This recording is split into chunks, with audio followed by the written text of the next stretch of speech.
For those of you who I don't know, my name is Ken Chavanair, and I am Anissa's campaign manager. We are really excited to have everyone here today as we have our second public policy town hall, this one focused on education. We're going to get started in just a second, and then once we have a few remarks, we're going to open it up to questions, comments. Really encourage everyone to share and put forth any thoughts or ideas you have, or ask any questions of Anissa or our team and stuff. We really want to get as much input and hear from you all, and really appreciate you all being here and the opportunity to be able to connect tonight. So with that, I am going to turn it over to Joy, who is going to introduce Anissa. Hello, everyone. Good evening. Thank you for all joining us. Pretty sure everyone is ready to end the day. Good evening to my fellow colleagues, my fellow BPS alum. My name is Joy. I am a student and now adult friend of my coach, Coach Asabi. That's what I call her. So that's why, that's her name to me. I'm very nervous. I haven't seen Coach in a very long time, but let's get to it.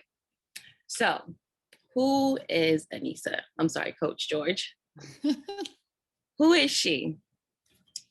I was entering my senior year in high school when I met Coach George. I was real nervous because it was my senior year. I knew that at East Boston High School that I was going to be in for a treat, because at EC we have a very good time enjoying class pride and tradition. So with Coach there being by my side, she was my economics teacher. She taught us anything from balancing the checkbook to economics to inflation to micromanaging to macromanaging to crocheting. I mean, we were up and down, like we were, balancing numbers. And then she had city kids, boys, girls, anything you could think of, we were crocheting. And I never knew how to even make a scarf until I met Coach Asabi. So she was a solid figure in my school community, and many looked up to her. She was a representative for most of my extracurricular activities, and she also hosted my senior prom, which was magical, by the way. She was able to crown me prom queen of class of 2005, which I'm here to say that, I still carry that with pride, Coach. And also, she started to be my softball coach. I grew closer to her. And because I grew closer to her, she allowed me to see my potential. I mean, I didn't believe in myself. I kind of doubted myself at times, because traveling from Dorchester, going to East Boston, it was, a difference. But being there with Coach Asabi, you felt welcome. I felt like, I fit in, and, like I'm a part of this team, and like, this is what I want to do. And with her embodying all those things and qualities in terms of being a strong figure for us females, I really took hold of that, and that really stuck with me. And I didn't know how she was able to manage all those things. She wore many hats. I mean, she was carrying the triplets. She was a teacher. She was a social worker. She was a student advocate. She was a coach. And most importantly, she was a role model to many of us. And most importantly, myself. And so we fast forward to today. We fast forward till now. We fast forward to greatness. We fast forward to me now being a teacher at the very same high school that she taught at. We fast forward to me being a product of my environment. Me sharing the same dreams that she now is conquering, which is very inspiring to me, because that shows me that, there's endless boundaries in terms of, you reaching your limit and actually seeing your potential. And just to sit here today to see Coach, she has been a huge impact on many of us in East Boston, in the greater Boston, Dorchester. I'm from Dorchester as well. Fast forward to Coach Asabi leading the way for us future teachers, for our future nurses, for our future doctors, and anything that our children strive to be. I now introduce Anissa Asabi George. Joy, thank you so much. These are very serious policy discussions, and I'm over here crying like a baby, but it's so wonderful to get to know you as an adult, not as a student, not as a player. But I do want you to know how important you are to me and how important your success is to me then and now. And when we talked a little bit about tonight's forum, I said, oh, we've got, we have a few students that I had in the classroom that have become teachers, and that just makes me so happy right to my core. But I said, Joy's at the high school, and not only was she's teaching at EQ, yeah. where she graduated from, she's wearing her yellow because she's got a lot of blue and yellow, blue and gold pride. I love her, and I love all that you've become. And Joy made a really special point, and I do have some opening remarks that I want to give, but Joy made a really important point about our connection through softball when I was coaching up at the high school, and how important, whether it's athletics or enrichment or other programs, that our adults are impactful and should be involved in so many aspects of our kids' lives. And certainly as a teacher, I saw my role as more than just a classroom teacher, more than just teaching part of an academic program and following a particular program or my classroom syllabus. It really was about all those other parts. And I'm grateful that I had the opportunity to coach Joy and to coach so many young women in East Boston up at the high school. And the senior prom was as much a celebration for the young people graduating as it was for the teachers in your life and in the lives of our kids. It really does. It really is special that you're here, and I'm so grateful to have you in my life. I do want to thank everyone for joining us for this education and childcare town hall. I held virtual meetings in every neighborhood of the city in the weeks after I announced my campaign. They were incredibly valuable to me because I got to hear directly from the residents of each neighborhood what their concerns are, what their questions are, and what experiences they hold, and what's working for them and what doesn't. And it's work that I have continued to do over the last 5.5 years as an at-large city councilor. But certainly as I prepare to enter the mayor's office, it's so important to really understand the work that is before us, and for you to get to know me, my values, my vision, and my leadership style. I believe that I'm a convener and a collaborator, and in my role as city councilor, in my role as a teacher, in my role as a community member, I try to listen to people. I try to see people and hear from people on every issue, on every side of every issue. And I certainly, we've got a listen and learn series that we hold on Facebook Live regularly. And that's what I try to do. I try to listen and I try to learn. And then from that listening and from that learning, I then try to do. And I think that that's sometimes a missing component.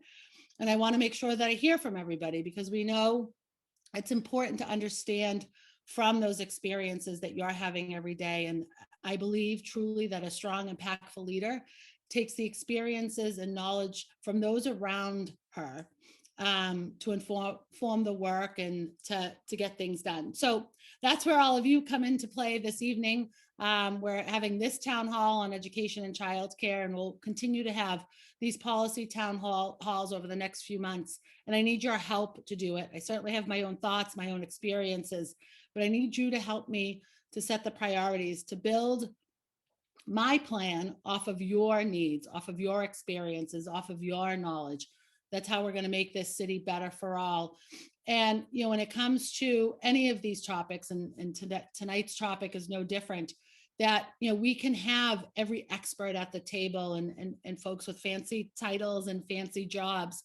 But for me, it's those that are doing the work every day. I refer to us as the regular people to help guide this vision and help me put a plan forward that will work. That will work for all of our city's residents. So, at the end of during this evening, we're going to open it up to all of you to ask questions, to comment on sort of the outline that we're going to present tonight. And I want you to engage in tonight's conversation, whether you ask your question out loud by raising your real hand or your virtual hand, or comment in the chat box, and let me know what you think is most important. But I do want to read a little bit, sort of a highlight in our plan. And as a former BPS teacher, as a BPS graduate, as a mother of 4 BPS students, and current chair of the Boston City Council's Committee on Education, I have, over the last 5.5 years, over the course of my life, my children's lives, and in my work held a front row seat to the challenges facing our students, our families, our educators, and our public school system. Today, the greatest challenge I believe facing the Boston Public Schools is a lack of access to high quality schools for every student in every one of our neighborhoods. And I want to add that it's not just having access to a high quality school, it's that every school is high quality, that every classroom is high quality. And it's unfortunate that the inconsistency in the quality of the education in our schools is directly linked to declining enrollment, a widening opportunity and achievement gap. We've certainly seen that over this last year, and a general lack of trust. We've heard a lot about the lack of trust in BPS to provide our kids with the education they deserve. These inequities across learning opportunities, facilities, student support services, athletics, and other programs among our schools continue to exacerbate the existing racial and economic disparities for our students and our communities, really, by extension. This, combined with the impact of COVID-19, requires urgent, strong leadership in BPS to reimagine our school system and deliver it for our kids. And I also want to add, not spending too much time on the reimagining piece, because we know the challenges that we face, that our kids face, that our communities face, that our schools face. And oftentimes the achievement gap begins long before our students ever enter the classroom. So when our city provides quality early child care programs to our families, to our children, our families receive the resources they need to thrive and succeed. And that tied in with a full K-12 experience and beyond. Really, when we think about the higher education opportunities in our city, I believe that the city of Boston must invest in childcare, in early education, and in K-8 infrastructure, just as a public good, just as it does our roadways, our healthcare system, which it still needs to do more, our parks, our public safety. All of these components are important to the health of a city. So I could continue talking and go into the weeds, but I want to open it up here to all of you. Cam's going to manage some of this discussion and some of those questions and comments from all of you. Again, whether it's in the chat, raise your hands, let's engage. And I see Jessica's already made a comment here that literacy, especially in K-3, needs to be critical to the work that we do. Jessica, I don't agree. I can't agree. No, I don't agree. I can't agree anymore with you than that. I think that is and needs to be our most critical focus when we think about the wellness of our children and their ability to academically succeed and engage in their academics. It all starts in those lower grades and K-3. It is unfortunate that when we look at fourth grade MCAS scores, for example, we see and we can almost map out the trajectory of any one of our students based on those scores. It is about K-3 education. It is about making sure that we streamline our curricula across our district, because right now we've got too many options on the table, and streamlining that across all schools, especially because we know transitions between schools is certainly something that our kids experience in our district, and streamlining that curriculum across all of our schools, across all grade levels, and making sure that our teachers receive the professional development so that they can deliver that curriculum in our classrooms is really important to me. And so I see that everybody is commenting in the chat box. I'd love folks to engage, and it's about asking questions, but it's also about offering what you think are the solutions. Remember what I said about regular people, those of you that are living these experiences every day. All right, let's go. I'm gonna stop talking. Awesome. So with that, as Anissa said, encourage anyone who has a question, a thought, something they want to contribute, or a comment or anything, to put it in the chat, and we will get to that and read it out. And we also did have people who submitted some questions over social media in the days leading up to that. So as the chat kind of starts filling up, I'm just going to jump to one of the social media questions, which Linda in West Roxbury asks, do you support all children being back at school as soon as possible? Yes, I would love all of our kids back in school today. My kids just actually went back to school hybrid, so 2 days a week. But I think it's really important that we're getting our kids back into school. Obviously, safety with the right protocols in place to make sure that our kids are safe, that our educators and our school staff are safe. but we need our kids back in school. We know the loss that they've had both academically, but also the impacts that that loss has had on them emotionally and socially. And, you know, we hear it in our office because of my work on supporting better access to mental health services, how our kids have really suffered. There was an opinion piece just this week, I think in the Wall Street Journal, that I shared on social media. It says that our kids are not okay. And we think that our kids are okay, and our kids are so resilient, and our kids can overcome this. But we still have a lot of our children who are hurting, who are suffering, who rely on school for more than just the academics. And it's so important for me to get our kids back in school.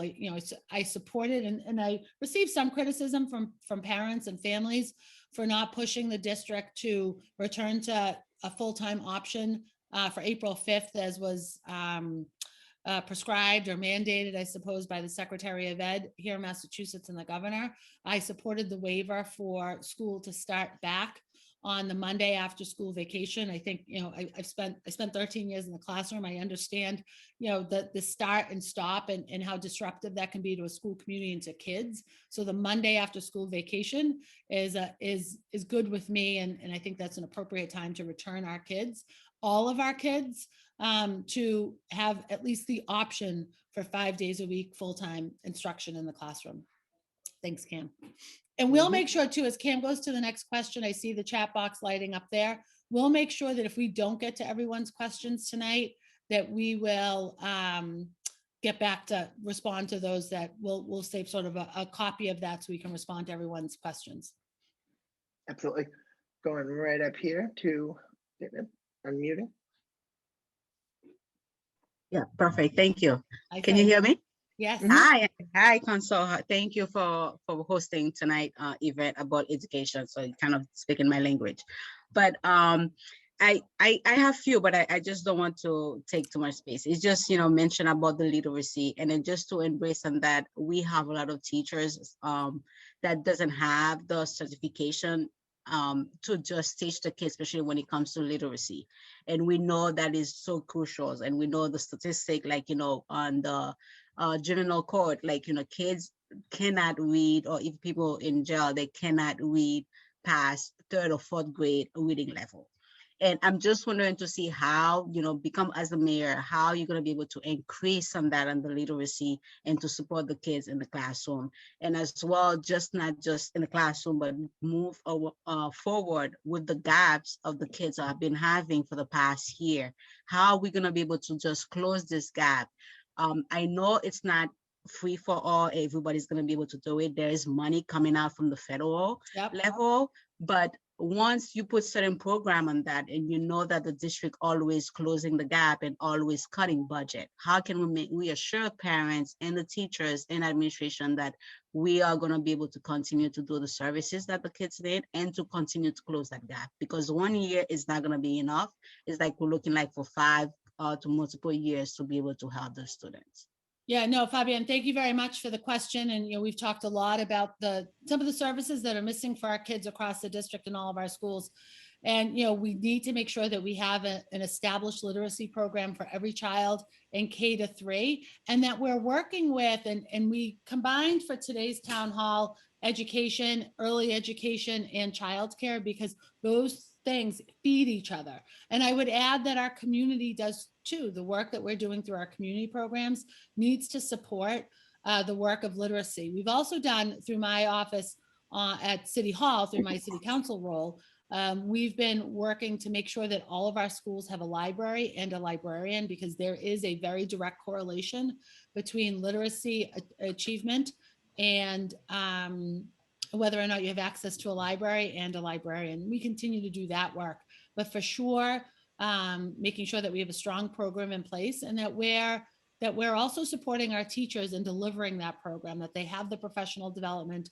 I think that's really important in those pieces, and making sure that we're also working, like I said, with community. I think they play a very important role in literacy, and working with our families and extending it on, because when we talk about education, when we talk about supporting our kids, it really is this sort of the whole community and every aspect of a child's life needs to be connected on that piece. And when we have that very strong foundation, it is, we know that it sets up a child for success.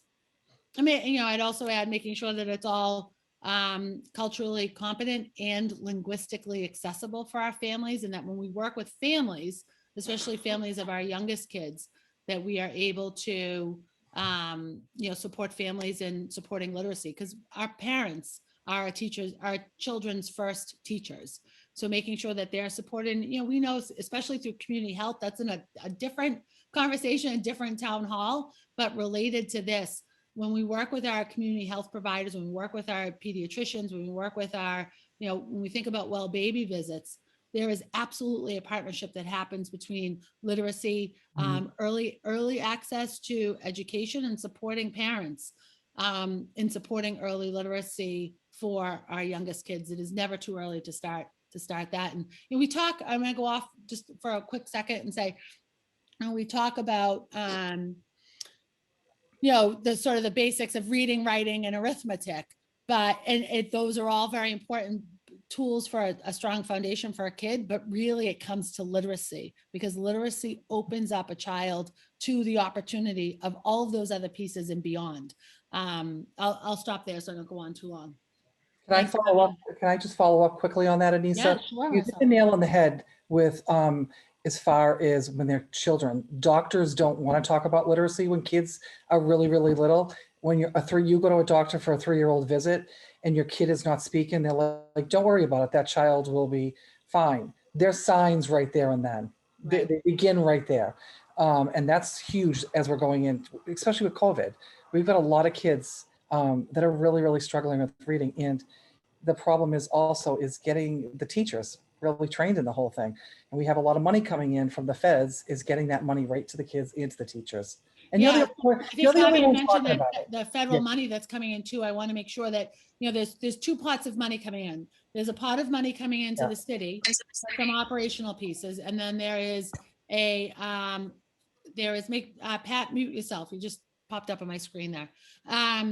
There's also some money going directly into our schools, and you know, the social and emotional piece, supporting our students in their mental health has been critical to me. Boston Public Schools has just made a significant investment, and a lot of that is through the federal funds for additional social workers and support staff into all of our Boston Public Schools. I won't be satisfied, similar to how I wasn't satisfied until there was a full-time nurse in all of our buildings. And you know, I worked on that effort in partnership with the then Walsh administration, with the Boston Teachers Union, with the Boston Public Schools and district leadership, to make sure we had a full-time nurse in all of our buildings. And some of our buildings, 1 nurse isn't enough, but we need to set that foundation. It is so important to me that we also have a full-time mental health professional in all of our buildings. We're getting there, we're getting closer, but we are still not there. We do have the upcoming budget cycle, which I'll continue to advocate for more support services and utilizing some of that federal money to do that, because I believe the next crisis that we will have, and the next crisis that we're really in the midst of right now, is a mental health crisis. So it's about providing the appropriate social and emotional supports for our kids so that they can access the curriculum, that they can access their academics. And for our youngest kids, it has to be literacy based. It has to be literacy based. And our teachers need to be supported and trained in all of that. Going to Bobby. Yes, how you doing, Counselor? Like, you know, you and I have been working very, very closely. And I would just say, everybody on this call, when you want to advocate for your school, teachers, community-based organizations, and even parents, school committee, city council hearings and meetings, that voice is very strong, and it needs to be. One of the things I want to put out in the counselor knows is that until BPS and BTU work together and send out one message, okay, it will get done. You got to remember, we have not had a stable superintendent. Dr. Caselius has done one heck of a job. And, you know, for instance, I'm with Madison Park. I am, you know, president of the Madison Park Alumni Association, school site council. School site councils and parent councils are very important. because that's where a lot of the decisions are made on the budgets. But again, the city council has worked very feverishly. Madison Park is one of, the ones I work at, and there are things happening at Madison. The council and I were at a meeting last night in Mattapan, which she overshined all of her colleagues, and I'm gonna put it to her. She knows me, and they didn't know anything about Madison. Madison's moving forward, but as she said, as being mayor, there are some issues that BPS has not worked on yet. To build BPS, we have not seen that plan. Hub schools, we have not seen that plan. That's a part of a lot of the envisionary work that needs to be done. So on this call, everything's intertwined. One thing we forget about, we have mental illness, but we have to talk about other resources. Food, I work for the YMCA. We're everywhere as far as giving out food. That's a major need. If you have an unhealthy child, that child's not able to concentrate if their stomachs are not full. So I'm not going to take everything up. She knows where I stand on this. That's all I want to say. But also to childcare. There's got to be ways to look at childcare and after-school programming. Because of the pandemic, there's a lot of stuff going on that's not going on with kids and activities. Stuff is coming back. I'm a sports official. I'm out on the high school football field every Friday and Monday for varsity and JV. Sports are coming back. We got to stay safe. That's one of her roles. That's all I want to say right now. Thank you. Thank you, Bobby. I thank you very much, and thank you for uplifting Madison Park. And you've been committed for your entire lifetime to Madison Park. I've made a couple of sort of campaign promises on the trail, and something that's really important to me, something that I know is important to the city, and important to the teachers and staff and kids at Madison Park. It's so important that we do work collaboratively, do work together, and that we're all rowing in the same direction for Madison. So, I've made a campaign promise on the trails. Now I'm running for mayor. So there's the question, what will you do in your first 100 days of mayor? We have to make it easier to do business in the city of Boston. We need to reconvene our pilot task force, and I want to pull together a plan for Madison Park. And there are some, a couple of us chipping away at the edges when it comes to Madison Park, and we're starting to see sort of that. We think about the cargo ship blocking the Suez Canal last week. We see it starting to get its bearing and begin pulling away from however it was grounded. But we need to be hyper focused on Madison Park. And I know that the school district and our teachers and our school community will come together and pull together for the kids on Madison Park. I'm committed to it. So as mayor, we'll all get to it. I do want to make a particular note, just because she caught my eye on here. I had Joy introduce me this evening. One of my former high school teachers is also on this call. I'm a graduate of Boston Tech and always love seeing the teachers. Ms. Lesperance, I see you, who impacted in a very positive way, in a very wonderful way, my life, and really played a critical role in helping me become the adult I am. So Ms. Lesperance, thank you for being here with us tonight. Next question. So we'll go to Jessica in 1 second, but I just want to get to some of the ones in the chat. Charles says, I'm curious to hear more of your thoughts regarding early childhood education and early in childcare. It's so expensive in Boston. Would you put a limit on the population only to serve certain low-income families, or would you have a plan that would make access for all families, regardless of any means, to ensure holistic community investment and prevent further decline in enrollment? Yeah, no, absolutely. We need to make sure that childcare is accessible to all of our families across our city. It's an important component, not just of our, if you think about the creating economic opportunities for our families across the city, but, childcare really is early education, and it is a critical building block to supporting our young people, again, on that literacy piece, but also on some of the other skills that are important for young people to develop and to learn. Childcare is a necessity for many families. We know, and none of us can pretend that Boston isn't a very expensive city to live in. And I also know that childcare is very expensive, especially here in the city of Boston.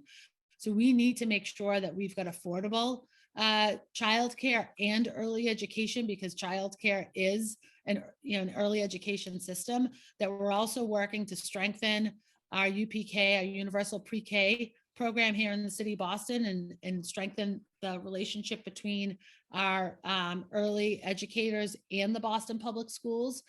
And also making sure, again, that it's affordable, that it's accessible, that it works for working families, because not everybody works traditional 9-to-5 jobs. And over the course of my time on the council, me and other colleagues have worked on a few childcare and early ed forums. And, we heard from lots of working families who are working non-traditional hours, and how the childcare system needs to respond to that. Many of you know that I've invested a lot of my time on the challenges of families experiencing homelessness, and how important childcare and early education opportunities are for families who are experiencing homelessness, because there are additional barriers to all sorts of opportunities, and including work when a family is experiencing homelessness. So, and it's also an important part of this conversation, as well as a workforce and economic opportunity conversation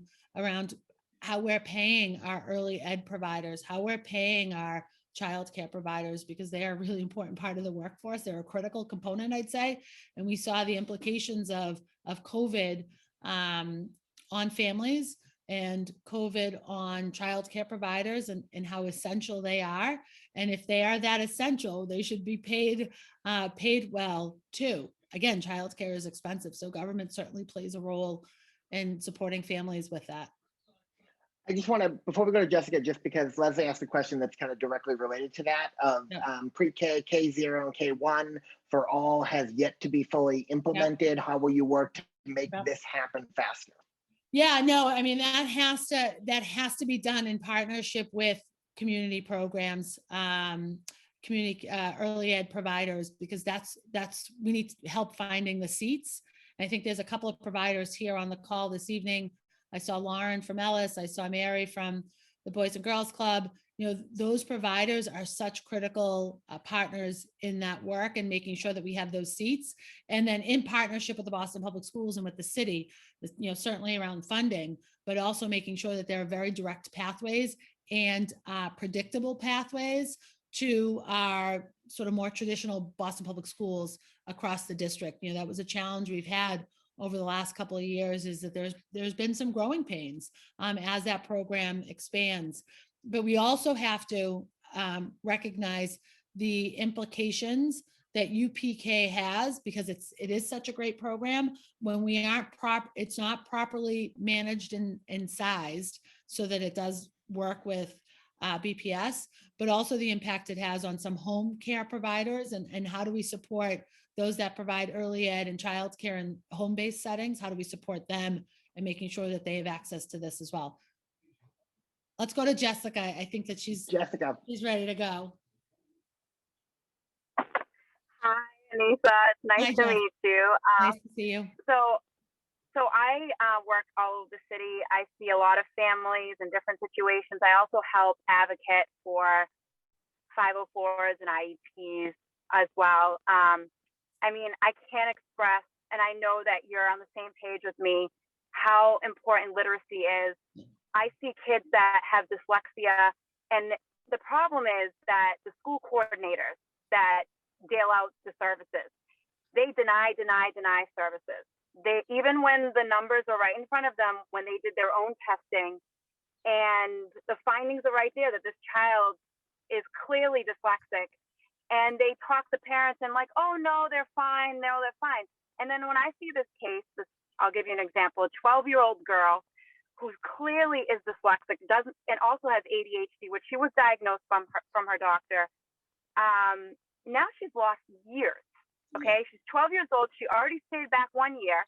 She has zero confidence, and now they have to plan on catching her up. I mean, these are things that cost the district a lot of money, wasted time. And I have written to Brenda Castillius, no answer back. I've written to the school committee about these problems, no answer, no response back. The biggest problem with BPS is literacy. if you do like with Wilson Foundation's programs across the board, all kids, you'll prevent IEPs, you'll prevent 504s, you will also have candidates to get into the exam schools. I mean, everybody has a zip code policy that's going through, that they want to go through, but the elephant in the room really is BPS has failed our children, all children, because all Boston Public School children are my children. They have failed them with literacy. How are you going to do well in school if you can't read?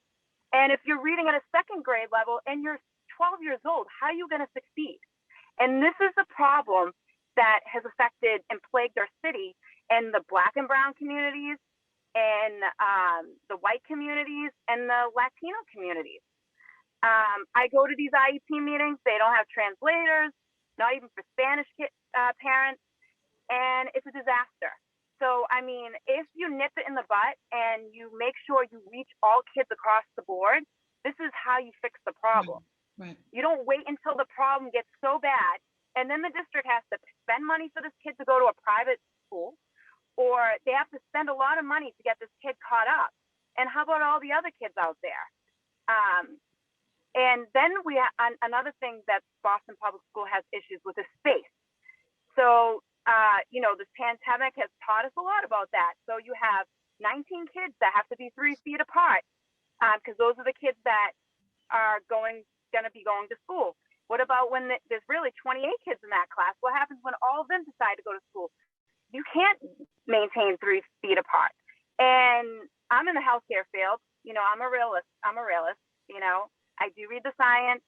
I also use my common sense. But these kids don't have a science lab room. They don't have an art room. They're shoveled in a small building. They don't have a gymnasium. They don't have auditoriums. You know, they talk about build BPS, but they really need to look at our elementary schools that have none of these things. And then they're trying to squeeze more inclusion programs, which I'm for inclusion, but you don't have space to begin with. Then you're adding another classroom where the art room used to be, and now you don't have an art room. I mean, these are big, huge problems. The kids don't get music class. They don't have groups, different like groups like a dance club or a sports club or, you know, different things that these kids would love to look forward to. They don't have home economics. They don't have a shop class that would probably lead into Boston Tech, which I know that's one of your things working for. And I'm grateful for that because I think that is the biggest problem in the city. We don't have a strong tech school. With the strong technology, I mean, we have the best colleges in the world, but we have the worst elementary schools. If you look at the MCAS scores, that tells you everything. And high schools. I mean, besides the exam schools, which a limited amount of students can get in, we have nothing. So, I mean, it's a big problem. Jess, I'm going to stop you there because you just gave me a long list to respond to, so I want to make sure I get it. You know, I appreciate this your comment. I guess I would take it more as a charge, like this stop wasting time. I wrote this down. I think that's really important when we're talking about literacy. And so I think what we'll do for sure, because I've had lots of conversations about literacy and appreciate more than ever, because through my work on the council, I've had access to really smart people. I taught high school, so it was just a little bit of a different beast. Sort of saw the implications if we weren't doing literacy in the right way, but wasn't able to articulate it until really more recently. So I think, and I know there's a number of people on this call tonight that literacy is so important. So I'm going to make sure that in our ed plan that we have a very specific references and recommendations around literacy. I think that's critically important. And I'm also going to refer to it as reference it as my stop wasting time section, because we really have no more time. And you know, it's a shame when a 12-year-old is having that experience. And you're right, when we do it the right way initially, it's a better experience for everybody, most importantly, the kid, the child. So we've got a lot of work to do there. I also want to, make note about, just making sure that we're getting kids the services they need quickly.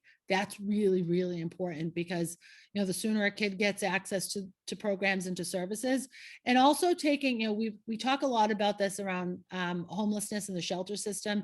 And we talk about, well, actually talk about probably more mental health, is an individual needs to fail up to land in the place that they need to be. When we talk about mental health services, our kids shouldn't have to fail up to get sort of the services they need. We should get them the services they need quickly and early on. Space, certainly, build BPS. We've got to get back to build BPS. I do think with potential strains on our economic conditions in the next couple of years, in the next 2 years or so, because of, you know, COVID and all of that, we do have an opportunity to double down and not just do the sort of the first build BPS, but really expand on that. We need new facilities. And I would say it's not our pre-World War II buildings. It's our actually newer buildings that are in worse shape. And then the inclusion comment, I believe in inclusion I believe in inclusion done right. And inclusion is such a fantastic program. And, you know, the Boston Teachers Union has done a really good job advocating for inclusion done right. And inclusion done right doesn't mean that everyone has access to an inclusion, or every classroom isn't an inclusion classroom. I think we thought it was such a great idea, which it is. We decided, let's roll it out to everybody. But that wasn't proper. I don't think that was proper rollout when we think about inclusion. And so there's a great deal of work happening, both from some of our teachers, some of our community members, certainly with our kids, our young people, to make sure that inclusion is done right. And we will make sure that there is a section on inclusion in our education plan, because it's so important. It's so important to so many of our kids, both our kids with specific special education needs and in our kids, for all of our kids, our entire student body. I was distracted by that chat box. Thanks, Jessica. And Jessica, I think that we'll probably include you in just some of the detail around that literacy piece, add you to the discussion. And if anybody wants to, while Cam's pulling up the next question, if anybody wants to be further engaged in some of these discussions, especially as we get into the nitty gritty, you know, one of the complaints I get sometimes from my team is I like to get into the weeds, but I really like to get into the weeds. And I promise you, as mayor, I won't micromanage every aspect of city government, but I'm going to know about every aspect of city government. So if I need to get into the weeds, I will be able to. Go ahead, Cam. I can attest that she really likes to get into the weeds. So we're going to go to Charles now, who asks, what is your position on eliminating the test for Boston Latin and the other exam schools? So I am actually a proponent of exam for entrance to our 3 exam schools, the O'Brien Latin Academy and Boston Latin School. I will say I've been very loud on the record saying I was opposed to the ISEE, the old test that we used, because it was not really reflective of the work that we were doing in our classrooms across the district. It is important that we are using a tool that is reflective of what we're doing in our classrooms across the district. We have to make sure that our kids have that strong foundation when it comes to literacy. We have to make sure that our kids have access to enrichment and other programming, because our kids deserve it, and that makes them a better student when they're able to engage in other aspects of their, you know, school experience. I also think that it's really important that we're using tools that are that we're just making sure that we're preparing our kids for. And you know, we know that there's great disadvantage among some of our populations across our district. We know that we have to make sure that our exam schools are reflective of our city's population and our school population. And we know the schools that aren't preparing our kids properly, and we mostly know why. And it goes back to supporting the child, making sure that we are doing student-centered work, not just in our schools, because we know our teachers are doing that work, but it's around sort of that whole child. And again, it goes back to those early grades. It goes back to what we're doing kindergarten, first, second, third grade. We know the trajectory of a child when it comes to 4th grade MCAS scores. And, you know, we need to make sure that kids have opportunities to engage in rigorous curriculum, rigorous courses. But I also want to say that we all, you know, I taught for 13 years at East Boston High, and I'm so proud of the work that I was able to do there. Joy was one of my former students. If you came on a little bit late, you missed Joy introducing herself. East Boston High School and so many of our other district high schools or our non-exam high schools have so much to offer our students. They have advanced placement. They have access to those enrichment programs and some of the athletic programs that are so important to our kids. We just need to make sure that they also have access to the resources that we know there's an abundance of in our exam schools. Doubling down on those assets and those resources for our kids is a really important part of making sure that our kids not just have access to a high quality school when they go to register for whether it's kindergarten, 7th grade, or 9th grade, that every school is high quality and every classroom is high quality. And that's by making sure we've got a baseline and a strong foundation both in each of our schools. When we think about full-time nurses and full-time mental health professionals, just like we have a school principal or we have a school secretary or we have now a school nurse, we need to make sure these other components are available to our kids and that they're able to get the experience that they deserve and then some. Thanks for the question, Charles. And another question we have here, how will you fund the increased build BPS and make sure BPS schools have the baseline services and resources they need? Yeah, so the Build BPS plan and the Build BPS work really comes from our capital budget. That's our city's ability to borrow. Former Mayor Walsh invested $10 billion over 10 years, or a great deal of money on Build BPS. It's $10 million, right? Why do I forget that all of a sudden? $1 billion. I'm sorry, $1 billion over 10 years. I'm sorry, that's embarrassing. I forgot that number off the top of my head. But that number's not enough because we did just simple back of the envelope math. With that investment, that $1 billion investment, we can do some good things at maybe 10 schools, a couple of full renovations or full rebuilds, and then some significant renovations. We have 125 school buildings in our district. We need more than $1 billion to repair and or replace them all. So we do need to get back to that Build BPS plan. We were in the thick of it. I had held a number of hearings on it. I had been actively engaged in some of the community discussions around Build BPS. And then we had some change in leadership, and then COVID hit. So we've lost track of that. We've got a couple of rebuilds in the works right now, but it is not enough. We need to make sure that these investments are touching our kids, especially in our school buildings that are in most disrepair.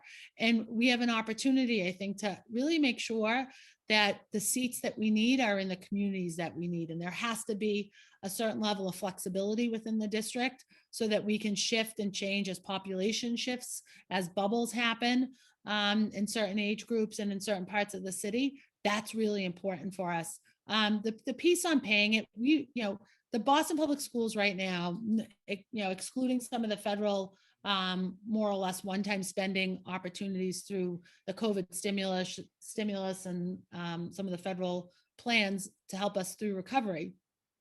On the Boston Public Schools budget, we spend $1.5 billion. That's our regular operating cost. We've got to really drill down and make sure that we're spending that money wisely. That's a lot of money.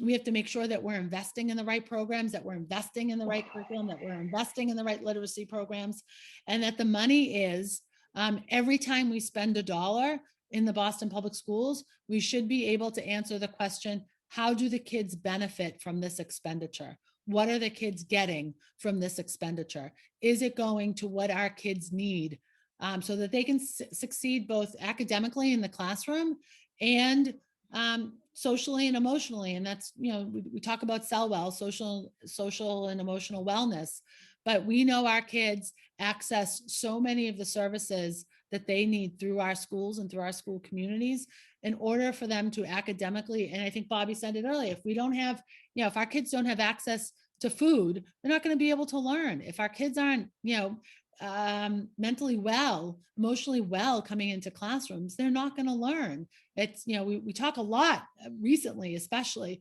about Maslow and how important all of those pieces are before we get to the academics.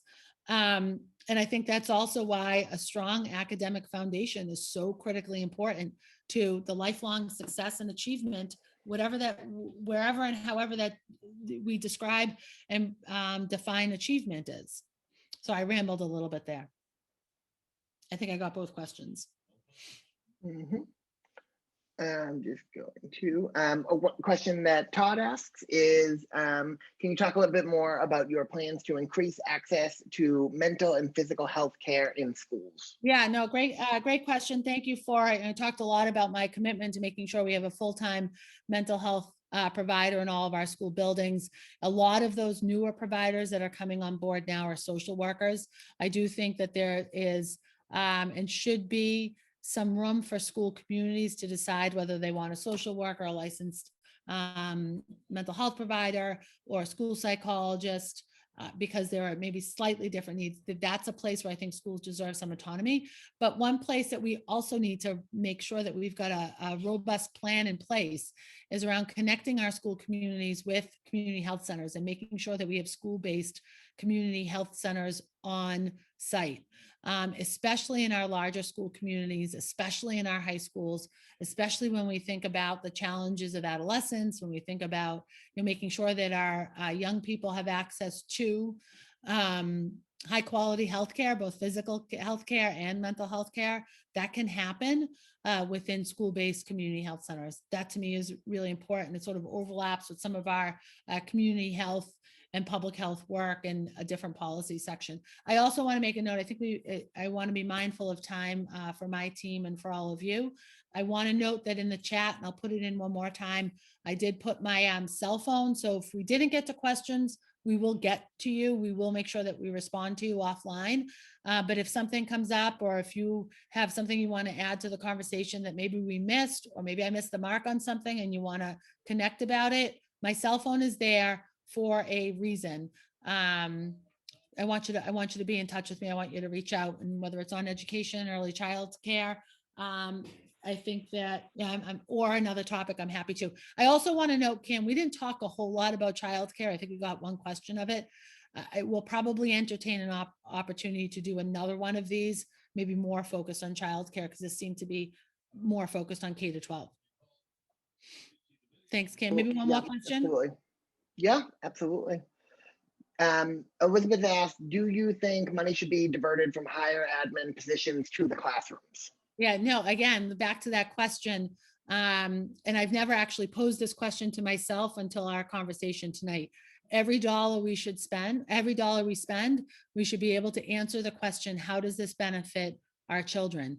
Yes, we need administrators in our building. We need administrators in central office, but we have to be able to answer the question, what is their purpose, and how does their purpose benefit our kids? I'll figure out the right way to ask that question of myself, but that is a question we should be asking with every dollar that we spend through the Boston Public Schools budget. And as I gear up in the next couple of weeks, we're going to get the city's budget put before the Boston City Council. That is a question that if you want to engage in the city's budget process, you will hear me asking. I think it's an important question to ask. Absolutely. And as we are just coming up on time here and stuff, I want to thank everyone so much for coming tonight. Anyone who didn't have the opportunity of getting their question answered or comment heard and stuff too, our team will be following up with everybody separately offline and stuff too, and appreciate everyone who was able to come tonight and share their thoughts, ideas and stuff and ask questions. And we will, as Anissa said, pretty much every 2 weeks be hosting one of these on various different policy areas, as well as many other discussions and different things that we are taking part in over the course of the next few weeks. So would encourage anyone who's interested in learning more, you can go to anissaforboston.com, and we will also be following up, like I said, with everyone directly following this. So thank you all very much for coming tonight.